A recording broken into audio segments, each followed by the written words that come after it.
डिपार्टमेंटमध्ये 1000हून जास्त यशस्वी शस्त्रक्रिया केल्यात आणि त्या क्षणाला आपण इथे सेलिब्रेट करण्यासाठी जमलो आहोत.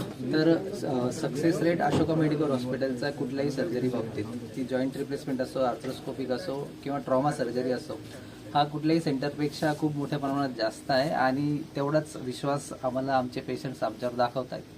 आमची 4 सर्जनची टीम ही खूप खंबीर, आत्मविश्वासू आहे आणि कुठल्याही चॅलेंजिंग सर्जरीसाठी आम्ही नेहमी तत्पर आहोत. डॉक्टर सागर कागतकर, डॉक्टर राहुल चोपे, डॉक्टर श्रीकांत जाधव आणि मी डॉक्टर जयेश संजय, आम्ही 4ही मिळून ऑर्थोपेडिक डिपार्टमेंट एकदम यशस्वीरित्या आणि व्यवस्थित चालवत आहोत.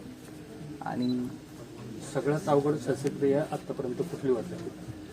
अशी एक शस्त्रक्रिया सांगणं कठीण आहे. प्रत्येक 4ही डॉक्टरांच्या प्रॅक्टिसमध्ये अनेक शस्त्रक्रिया येत असतात. दर 4-5 दिवसांनी आम्ही कुठली तरी कॉम्प्लिकेटेड किंवा अवघड शस्त्रक्रिया करतच असतो आणि हा सर्जरीचा नंबर इतका मोठा आहे त्यामुळे अशी एखादी सर्जरी पॉईंट आउट करणं खूप कठीण आहे. पण सगळ्या कॉम्प्लिकेटेड सर्जरीज यशस्वीरित्या आम्ही करत आहोत. आणि मुंबई सारख्या ठिकाणाहून आलेले पेशंट सुद्धा आपण आमच्याकडे मुंबई पुणेच नाही तर बाहेरच्या राज्यातूनही पेशंट्स ऑपरेट करायला येत आहेत आणि एकदम आनंदी आणि सॅटिस्फॅक्टरी अनुभव घेऊन जात आहेत. त्यामुळे अशोका मेडिकल हॉस्पिटलमुळे नाशिक एक मेडिकल टुरिझम हब बनण्यासाठी फार मोठी मदत होते आहे. काय आवाहन करावं? आपली शरीराची योग्य काळजी घ्या आणि आमच्याकडे येण्याचा प्रयत्न करू नका किंवा टाळा.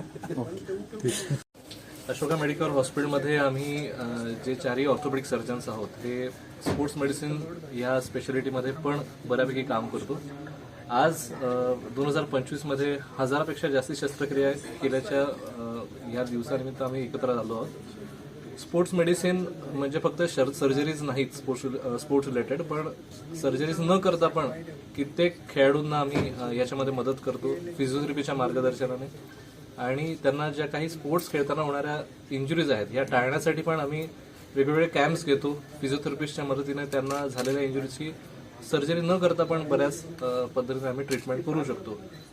अनेक एलिट आणि प्रोफेशनल स्पोर्ट्समन ज्याच्यामध्ये दिल्लीमध्ये नॅशनल लेवलला खेळलेले किंवा काही इंटरनॅशनल लेवलसाठी पण सिलेक्ट झालेले स्पोर्ट्समन आम्ही इकडे ट्रीट केले आहेत आणि त्या सर्वांचेच आशीर्वाद त्यांच्या पेरेंट्सचे आमच्याबरोबर आहेत. आणि अशाच पद्धतीने आम्ही फ्युचरमध्ये पण स्पोर्ट्स मेडिसिन आणि स्पोर्ट्स सर्जरी याच्यामध्ये एक नाशिकच्या सिटीसाठी किंवा नाशिक शहरासाठी एक आदर्श असं सेंटर इकडे उभारण्याचा प्रयत्न करत राहणार आहोत.